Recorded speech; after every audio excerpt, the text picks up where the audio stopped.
नमस्कार दोस्तों, मैं हूँ आपका अपना प्रशांत। आई होप कि आप लोग बहुत ही अच्छे होंगे। दोस्तों, जरा सोचिए, अगर कोई इंसान अपनी पूरी जिंदगी आराम से जी सकता है, लेकिन वह अपने लिए नहीं बल्कि लाखों छात्रों के भविष्य के लिए सड़क पर बैठ जाए,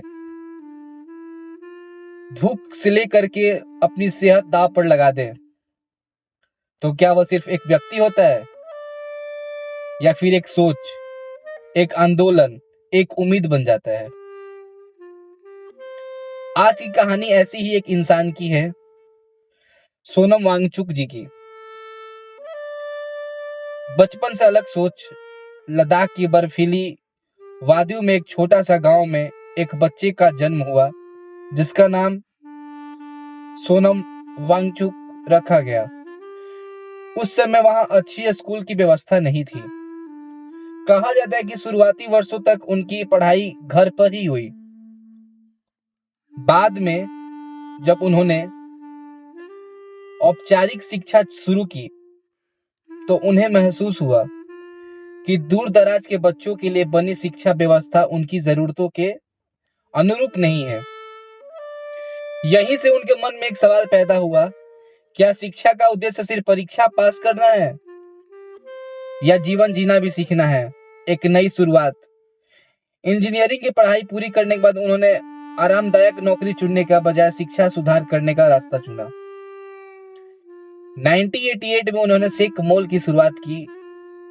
यहाँ उन बच्चों का मौका दिया गया जो पारंपरिक स्कूलों में पीछे रह गए थे। यह सिर्फ पढ़ाई नहीं थी, यहाँ बच्चों को खेती, विज्ञान, तकनीक, सौर ऊर्जा, आत्मनिर्भरता और जीवन का व्यवहारिक कौशल भी सिखाए जाते थे। धीरे धीरे हजारों बच्चों की जिंदगी बदलने लगी। दोस्तों, जब फिल्म थ्री इडियट्स आई, तो लोगों ने उसमें फुनसुक वांगडुक का किरदार देखा।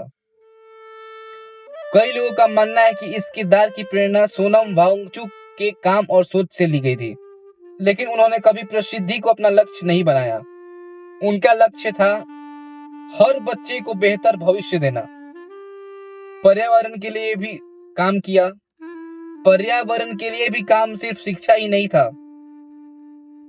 हर बच्चों को बेहतर भविष्य देना, पर्यावरण के लिए भी काम सिर्फ शिक्षा ही नहीं।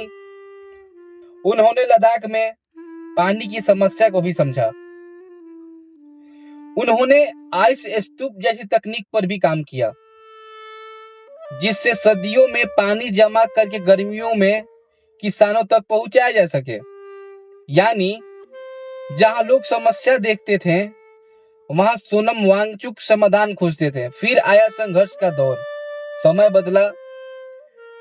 दोस्तों, अब कहानी उस मोड़ पे पहुंचती है जहां एक शिक्षक सिर्फ किताबों की बात नहीं करता, बल्कि छात्र के भविष्य के लिए खुद को दांव पर लगा देता है। जी हाँ, सोनम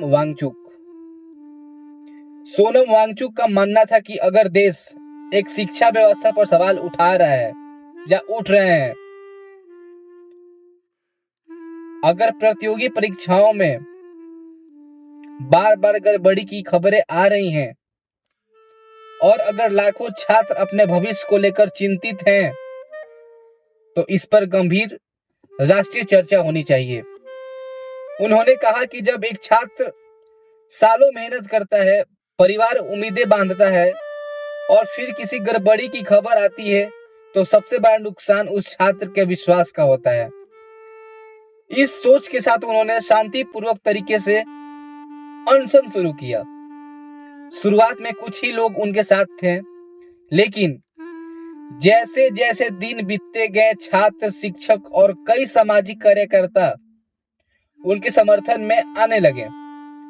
सोशल मीडिया पर उनकी चर्चा बढ़ने लगी। उनकी प्रमुख मांगों में शिक्षा व्यवस्था में पारदर्शिता, प्रतियोगी परीक्षाओं का विश्वसनीयता और छात्रों का भविष्य की सुरक्षा बनाने जैसे मुद्दे शामिल रहे हैं। उन्होंने यह भी कहा कि एक ऐसे मामलों पर सरकार को स्पष्ट और ठोस कदम उठाने चाहिए। एक दिन, 2 दिन, फिर एक सप्ताह, फिर उससे भी आगे। लगातार उपवास के कारण उनका शरीर कमजोर हो गया। डॉक्टर नियमित जांच कर रहे थे, समर्थक उनकी सेहत को लेकर चिंतित थे, लेकिन उन्होंने कहा कि जब तक उनकी बात गंभीरता से नहीं सुनी जाएगी, वो अपना आंदोलन जारी रखेंगे। दोस्तों, इसके बाद हालत ऐसे बन गए कि पुलिस और प्रशासन की मौजूदगी में उन्हें अस्पताल ले जाया गया ताकि उनकी देखभाल हो सके। इस घटना के वीडियो और तस्वीरें सोशल मीडिया पर तेजी से फैल गए। इस दौरान अलग अलग पक्षों की अलग अलग बातें सामने आई। कुछ लोगों ने प्रशासन की कार्रवाई का समर्थन किया, जबकि कुछ ने आंदोलनकारियों के साथ हुए व्यवहार पर सवाल उठाए। अस्पताल पहुंचने के बाद उन्होंने कहा कि उनका उद्देश्य किसी से टकराव नहीं, बल्कि छात्रों के भविष्य से जुड़े मुद्दों पर है। उन्होंने चलो संसद का आह्वान भी किया ताकि शिक्षा और युवाओं की भविष्य से जुड़े मुद्दों पर राष्ट्रीय स्तर पर चर्चा हो सके। इस पूरी आंदोलन ने देश भर में बहस छेड़ दी है। किसी ने छात्रों की आवाज बताया, तो किसी ने सरकार की बातचीत की जरूरत पर जोर दिया। लेकिन एक बात साफ थी, यह आंदोलन केवल एक व्यक्ति का नहीं रहा, यह उन लाखों युवाओं की उम्मीद और सवालों की चर्चा बन गया, जो चाहते हैं कि उनकी मेहनत का सम्मान हो और शिक्षा व्यवस्था पर उनका भरोसा मजबूत रहे। अब आगे क्या होगा, इसका फैसला बातचीत, नीतियों और लोकतांत्रिक प्रक्रिया से होगा। लेकिन इस आंदोलन की शिक्षा और युवाओं के भविष्य को फिर से राष्ट्रीय चर्चा विषय जरूर बना दिया। लेकिन इस आंदोलन ने शिक्षा और युवाओं के भविष्य को फिर से राष्ट्रीय चर्चा का विषय जरूर बना दिया। दोस्तों, चाहे आप सोनम वांगचुक की हर बात से सहमत हो या नहीं, लेकिन यह बात जरूर सोचने वाली है कि जब कोई व्यक्ति शिक्षा और युवाओं के भविष्य पर सवाल उठाता है, तो उन सवालों पर गंभीर चर्चा होनी चाहिए, क्योंकि आज का छात्र ही कल का डॉक्टर बनेगा, इंजीनियर बनेगा, शिक्षक बनेगा और देश का भविष्य भी वही तय करेगा।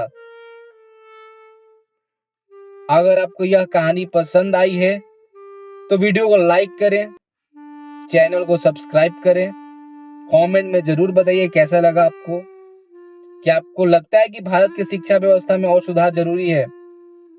तब तक के लिए मैं आपका अपना प्रशांत, मिलता हूं अगले ब्लॉग में।